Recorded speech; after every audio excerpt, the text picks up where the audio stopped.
Absolutely. Below is your hook, followed by Chapter 1 and Chapter 2 for the story titled Bullies tore the quiet girl's shirt at her locker, one judo flip had them begging for mercy. Direct hit hook, to lock in the audience at the start and keep them until the end. She never wanted to hurt anyone. All she ever wanted was peace.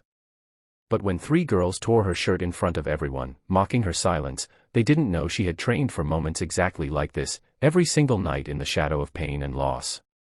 This isn't a story about revenge. It's about quiet strength that finally found its voice.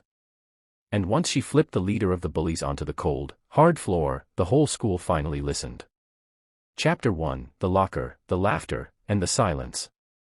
The school bell rang, and the corridor buzzed with noise.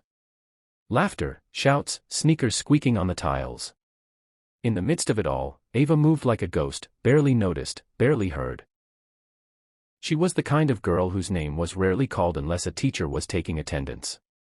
And even then, her soft "here" was often drowned in louder voices. She liked it that way. At least she used to. Since her father passed away last year, a man who taught her judo not just as a sport but as a way to survive emotionally, she'd chosen silence over social circles.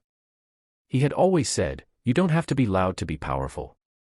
She lived by that now. But high school had its own rules. And people like Savannah, the queen bee of cruelty, hated what they couldn't understand. She mistook Ava's silence for weakness. And what bullies hate most is what they can't control. It was Thursday. Ava opened her locker like she did every day, swiftly and silently. She barely had time to reach for her books when Savannah and her minions, Chloe and Rena, closed in. "Hey, freak. Forgot how to speak again." Savannah smirked, blocking the locker with her arm. Ava said nothing. She didn't look up. Oh no, she's doing the silent act again. Maybe if we give her some motivation. Before Ava could move, Savannah grabbed the collar of her shirt and ripped it open, laughing as buttons scattered across the floor. The hallway froze. Gasps. Snickers. Phones came out. Ava's hands went to her torn shirt instinctively, holding it closed. But her heart, that was harder to hold in. Still, she didn't cry. She didn't scream. She just closed her locker. Walked away. But not before turning and saying, for the first time in weeks, a single word. "Tomorrow." Savannah rolled her eyes. "Tomorrow what, freak?" Ava didn't answer. But the next day, the whole school would. Chapter 2, The Flip That Changed Everything. That night, Ava didn't sleep much. She went to the basement, the one her dad had turned into a training space years ago. The punching bag still hung in the corner. The tatami mat still smelled like old sweat and determination. She didn't cry. She trained. Each movement of judo, fluid, precise, was a conversation with herself.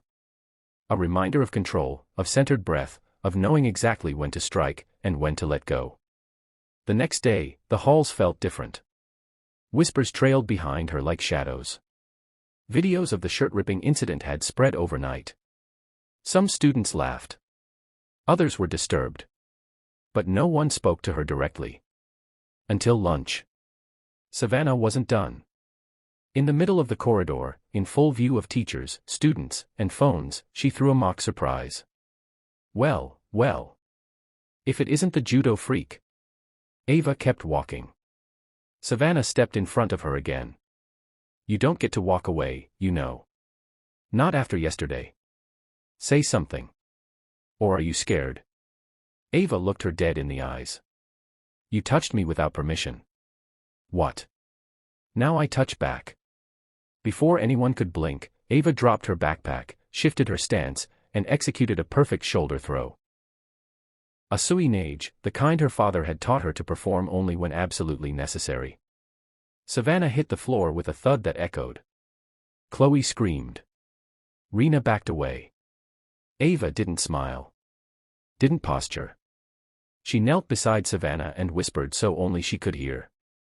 "This wasn't for revenge. It's a boundary." And with that, she stood, picked up her bag, and walked away. Phones caught it all. By evening, the video had gone viral. But the headline wasn't, "Girl Attacks Bully."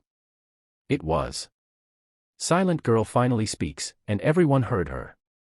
Sparkle's closing message, for the end of video. Strength isn't always loud.